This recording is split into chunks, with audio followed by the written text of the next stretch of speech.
Malaysia telah menyampaikan kepada Amerika Serikat bahwa Kuala Lumpur tidak mengakui sanksi yang dijatuhkan oleh masing-masing negara, kata seorang menteri pada Kamis 9 Mei 2024 dikutip Anadolu Agency. Saya menekankan bahwa kami hanya akan mengakui sanksi jika dijatuhkan oleh Dewan Keamanan PBB, kata Menteri Dalam Negeri Negara Asia Tenggara Saifuddin Nasution Ismail. Ia berbicara di sebuah acara setelah bertemu dengan pejabat tinggi sanksi di Departemen Keuangan Amerika Serikat, Brian Nelson, lapor berita Free Malaysia Today.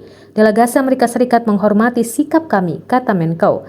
Nelson dilaporkan berada di Malaysia untuk membahas masalah terkait dana yang dipindahkan ke Iran, proksinya, dan pendanaan untuk sistem keuangan kelompok perlawanan Palestina Hamas di Malaysia. Saifuddin menambahkan bahwa Kuala Lumpur berkomitmen untuk memerangi pendanaan terorisme dengan rencana strategis yang jelas untuk mengatasi pendanaan ilegal dan pencucian uang. Namun Saifuddin mengatakan kebijakan dan strategis Malaysia sesuai dengan standar internasional. Pertemuan itu terjadi ketika Amerika Serikat mengatakan pihaknya berusaha mencegah Malaysia menjadi yurisdiksi di mana Hamas dapat menggalang dana dan kemudian memindahkan uang. Washington juga mengatakan kemampuan Iran untuk memindahkan minyaknya disebabkan oleh penyedia jasa yang berbasis di Malaysia.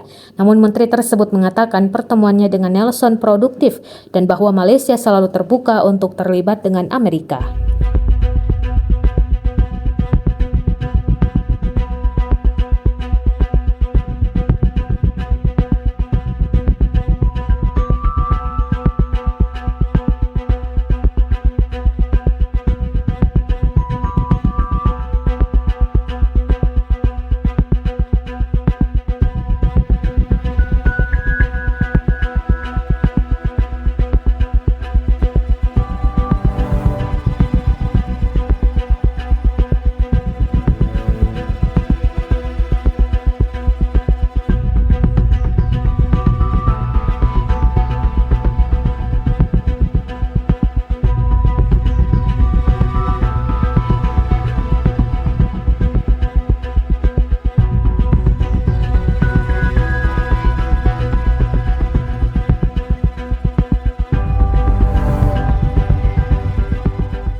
Download Tribun X sekarang, menghadirkan lokal menjadi Indonesia.